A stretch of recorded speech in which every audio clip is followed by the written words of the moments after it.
Fala galera! Como é que vocês estão? Tudo certinho? Bom, eu estou de volta depois de viajar para os Estados Unidos para inaugurar uma nova sessão aqui no blog. É a pergunta! Bom, nessa série aqui no canal do YouTube eu vou responder as perguntas que vocês me enviaram através do formulário de contato do blog, nos comentários do blog e principalmente nos comentários aqui no YouTube que você acessa aqui embaixo. Já teve algumas perguntas que eu respondi diretamente no YouTube, mas tem muita gente que pergunta sempre as mesmas coisas, então eu vou responder essas perguntas de novo por aqui, pelo vídeo, para ajudar todo mundo que tem dúvidas sobre viagem. Então, tá preparado? Sem perder mais tempo, vamos ao primeiro vídeo da série Pergunta. Vamos lá começar com a primeira pergunta. Veio da Aline Alves. Nilson, eu estou querendo ir em janeiro. É uma boa época? Ela está querendo ir para Disney em janeiro. Assim, eu já falei lá no blog. Janeiro é uma época um pouco complicada para quem está querendo ir para Disney. As 2 primeiras semanas são muito lotadas e você pega partes muito cheias, filas gigantescas e por aí vai.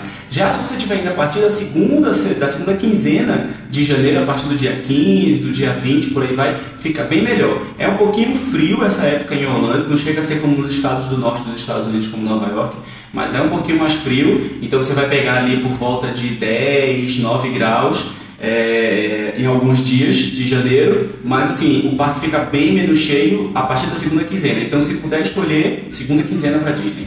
Outra pergunta, essa veio da Ruth Ledo. Fui tirar meu visto hoje e o mesmo foi negado. Já estou pensando em tentar retirar novamente. Tem um tempo para que seja feito o pedido de uma nova tentativa? Excelente pergunta, Ruth. Muito obrigado por assistir o canal. Não existe um tempo mínimo para pedir o visto novamente. Se você teve um visto negado, você pode pedir outro visto no dia seguinte. O que eles sempre pedem assim, lá no consulado dos Estados Unidos é que você tenha alguma diferença entre o primeiro pedido e esse segundo pedido que você está fazendo. Isso significa que alguma coisa tem que mudar no seu pedido, na sua vida, no seu trabalho, nas suas ligações com o Brasil, para que eles possam reconsiderar o seu pedido e você seja aprovado. Eu já tive muita gente que fez esse pedido depois de 6 meses, depois de 3 meses e foi negado novamente porque fez o pedido igualzinho. Mas assim, quando você demora um pouquinho mais, então a recomendação na verdade demore um pouquinho mais para fazer o pedido, espere ter mais alguns pontos de ligação, como por exemplo mais tempo no trabalho, reunir mais documentos que mostrem as suas ligações com o Brasil, que você não vai querer ir para lá como imigrante e apenas como turista, e aí aplica novamente, beleza? Outra pergunta, essa veio do Gabriel Coutinho. Obrigado, Gabriel. Só pode trabalhar quem fala inglês na Disney? Sim. A Disney World fica lá em Orlando, na Flórida, nos Estados Unidos, e a maioria dos visitantes são do próprio Estados Unidos, apesar de ter muitos brasileiros, e é por isso que a Disney leva tantos brasileiros para trabalhar lá. Mas é obrigatório falar inglês. Você pode ter 2, 3, 4, 5 línguas, e tem muita gente lá que trabalha que fala mais de 2, 3 idiomas, mas o inglês é fundamental. Então assim, eles levam os brasileiros para lá para que eles possam falar inglês com os americanos normalmente e português com os brasileiros que estão visitando a Disney. Mas o inglês é obrigatório. Então se você tem sonho de trabalhar na Disney, entra num curso, faz curso online, baixa aplicativos, tem muitos aplicativos bacanas que ensinam a falar inglês. E se prepara, que eu tenho certeza que você vai passar do programa e vai curtir muito trabalhar lá na Disney. Pergunta de Gustavo Nigro Queiroz. Valeu, Gustavo. Nilson, todas as faculdades permitem o programa? Sim, a Disney não faz distinção sobre qual é a sua faculdade, se é pública, privada, não tem a menor diferença. O que a Disney faz distinção é em relação ao seu curso. O curso precisa ser reconhecido pelo MEC e ter 4 anos de duração. Então, alguns cursos que têm 3 anos e meio de duração, 3 anos de duração, não são válidos para participar do programa de trabalho na Disney YCP. Você precisa ter um curso de 4 anos, o que é muito engraçado porque, por exemplo, o curso de turismo, que deveria ser um dos cursos principais, tem 3 anos e meio e os alunos de turismo não podem participar do programa por isso, que é um absurdo. Mas é a regra e não tem como participar fora dessa regra. Outra pergunta, essa veio do Jorge Barroso. Valeu, Jorge. Nilson, essa prova para começar a trabalhar de fato são questões abertas ou múltipla escolha? E sobre a Disney University, existem cursos extras que posso fazer durante minha estadia lá? Tipo sobre marketing, vendas, atendimento?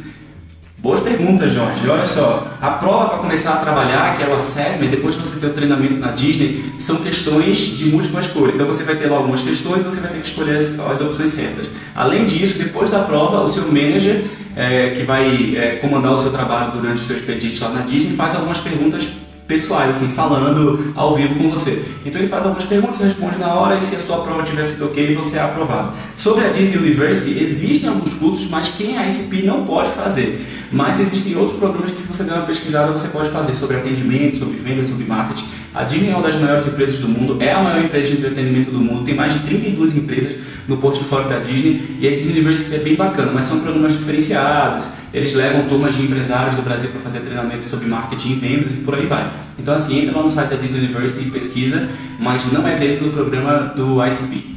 Pergunta da Ingrid Fernanda, obrigadão Ingrid.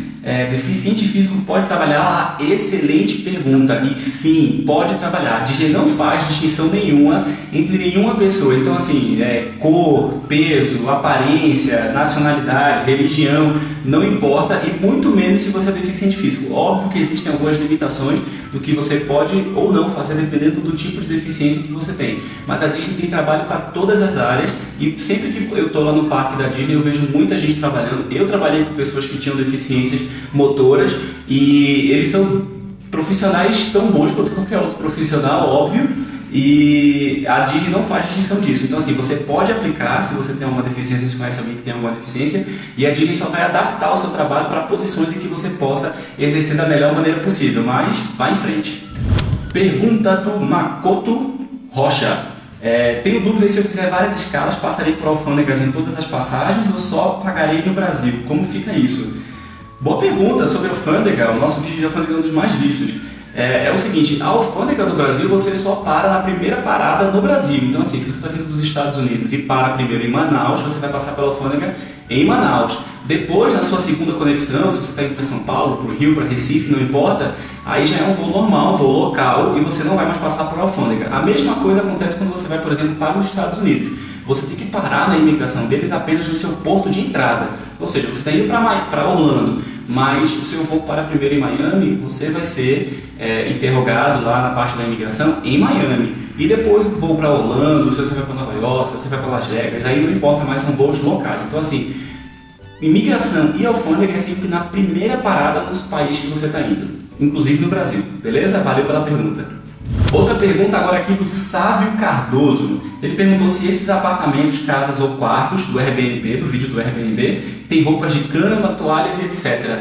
Eu também tinha muita dúvida sobre isso quando eu fui alugar um apartamento, uma casa pela primeira vez no Airbnb, mas sim, a maioria, eu diria 99,9% dos apartamentos tem tudo que você precisa para viver. Então assim, a maioria deles já tem micro-ondas, tem fogo, tem banheiro, tem toalha, tem roupa de cama, tem absolutamente tudo que você precisa para viver. Mas é sempre bom dar uma olhadinha lá no perfil do Airbnb, quando você está acessando e pronto para reservar o seu quarto, e ver se está tudo lá. Geralmente tem escrito que tem todos os aparelhos, todas as comodidades que você precisa para viver. Qualquer dúvida é só mandar uma mensagem, que geralmente em menos de um dia todo mundo responde lá no Airbnb. É uma comunidade bem integrada e todo mundo está sempre conversando muito o tempo todo. Então assim, não tem problema, pode ir seguro, não precisa levar nada na mala. É uma das vantagens, inclusive, de ficar numa casa, porque você não precisa levar absolutamente nada e fica com mais espaço na sua mala. Beleza? Valeu pela pergunta. Essa pergunta veio do Felipe Trinca. Valeu, Felipe. E é uma pergunta que muita gente faz. Se eu quiser trazer um MacBook Air que custa 899 Obamas, eu pago a taxa? Pergunta novamente sobre alfândega aqui no Brasil.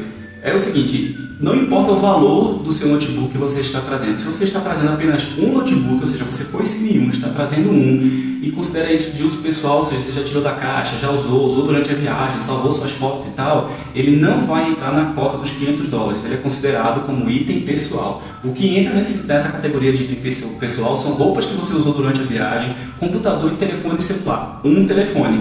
Então assim, o computador pode ser de 200 ou de $900, o que importa é que ele seja considerado como uso pessoal e que você só traga ele, ou seja, você realmente usou na viagem e só está trazendo ele para o Brasil, e aí você vai passar sem precisar pagar multa, beleza? Outra pergunta, essa daqui da Luana Rodrigues. Valeu, Luana, brigadão. Você disse em um vídeo que o inglês teria de ser um nível de intermediário fluente. Você poderia explicar isso melhor? É difícil acompanhar as palestras e entrevistas. Ela está falando sobre as palestras e entrevistas para trabalhar na Disney. O seguinte, realmente precisa ser de um nível intermediário fluente para acompanhar. As perguntas que eles vão fazer são seu nome, onde você estuda, o que você gosta de fazer, por que você quer trabalhar na Disney, você já foi para a Disney alguma vez, você conhece os parques, o que você mais gosta da Disney. São perguntas básicas, mas assim, na segunda entrevista, que são com os americanos, são os funcionários da Disney que vêm para o Brasil fazer entrevista, eles falam muito rápido, eles falam do jeito americano deles, então assim, você precisa ter um nível de compreensão de médio para bom, para conseguir entender e responder tranquilamente essas perguntas. A palestra é bem simples, não tem nenhum mistério, até se você tem um nível um pouco menor de inglês, dá para acompanhar, até porque tem slide que passa na tela, PowerPoint e tal, então é bem tranquilo. mas para a entrevista você precisa saber, entender bem inglês, porque eles vão falar normalmente com você, não vai ter moleza. E são perguntas básicas, mas são perguntas que merecem uma resposta rápida, que você seja desenrolado lá na hora de responder as perguntas e não fique, sabe, gaguejando ou qualquer coisa do tipo. Então, de médio para avançado, você com certeza não vai ter problema nenhum, nem na palestra, nem na entrevista, beleza? Obrigado pela pergunta, Luana. Essa pergunta aqui veio do Daniel Hudson. Olá, Nilson, achei um super pacote com aérea e hotel em Kissimmee, Flórida. Sabe me dizer se é muito longe do aeroporto de Orlando e dos parques? Vale a pena usar transporte público nesse caso? Cara, valeu pela pergunta, brigadão. Kissimmee fica muito perto dos parques, assim, faz parte da grande Orlando. Você não vai ter problema nenhum em chegar nos parques, nem nos outlets e por aí vai. Mas eu não recomendaria usar transporte público se você está em Kissimmee. Vai ficar um pouco mais complicado porque fica um pouco longe ali da International Drive e tal. Se o seu hotel tem transporte para os parques de graça, aí vale muito a pena não alugar um carro. Afinal, você vai do hotel para o parque direto e algum dia que você precisar sair de noite, fazer compras ou alguma coisa, aí pega um táxi, 2 táxis, não tem problema. E também é bem perto do aeroporto, é coisa de 15, 20 minutinhos que você está no aeroporto. Inclusive tem um aeroporto em Kissimmee, mas um aeroporto menor, mas o aeroporto internacional de Orlando fica 15, 20 minutos de lá. Então assim, pacotes para Kissimmee pode ir de boa, porque é muito perto dos parques e você vai se divertir pra caramba. E essa pergunta veio da Carolis. Valeu, Carolis, por acompanhar o canal e por mandar uma pergunta. No caso de querer comprar o novo iPhone 6, eu posso afirmar que ele é meu de uso pessoal ou terei que declarar? Olha aqui, eu comprei o iPhone 6, eu vou falar mais sobre ele nos vídeos lá de Orlando, tem um unboxing, tem contando como foi o preço, tem contando como tudo, mas assim, a regra do iPhone é a mesma regra que vale para computadores e itens pessoal. Se você não levou nenhum celular e está trazendo o seu iPhone 6 apenas para você, ou seja, um aparelho que você já abriu, tirou da caixa, usou na viagem e tudo mais, é de uso pessoal e não entra na cota, ou seja, você não precisa declarar esse iPhone. E se você for parado para inspeção lá na alfândega aqui quando você chega aqui no Brasil, você não vai ter problemas com ele, ou seja, ele não vai ser taxado, não vai pagar multa, não vai pagar absolutamente nada. Itens que são de presente, muita roupa, muita coisa que acabam sendo taxados. Câmeras, por exemplo, não entram dentro da cota e nem como item pessoal. Então, se você está comprando uma câmera, um videogame, alguma coisa, aí sim ele tem que ser declarado se passar dos $500.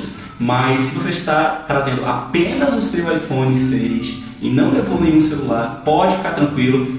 Bote ele no bolso e viaje tranquilamente, que você não vai ser multado e nem precisa declarar ele na sua viagem. Ele entra assim como item pessoal, mas lembrando, você precisa não ter levado nenhum outro telefone celular. Bom, então é isso. Essas são as perguntas do primeiro Pergunta. Vão ter outros, eu vou gravar outro agora, porque são muitas perguntas, senão o vídeo fica muito longo e todos vocês vão morrer de tédio com um vídeo muito longo. Mas eu quero agradecer todo mundo que mandou essa pergunta, mandar um beijão para todo mundo. Obrigado por assinar o canal, obrigado por curtir os vídeos e por mandar a sua pergunta. E não fiquem tímidos, podem mandar quantas perguntas quiser, é só ir aqui embaixo nos comentários do YouTube, beleza? Se você curtiu esses vídeos, essas dicas foram úteis para você, não esquece de dar um joinha aqui, curtir o vídeo, assinar o canal, porque vai ter muito mais perguntas, vai ter muito mais viagem para Disney, vai ter muito mais viagem para todos os lugares do mundo. E eu quero agradecer a você por ter assistido e ficado aqui até o final. Então até o próximo Pergunta e boa viagem!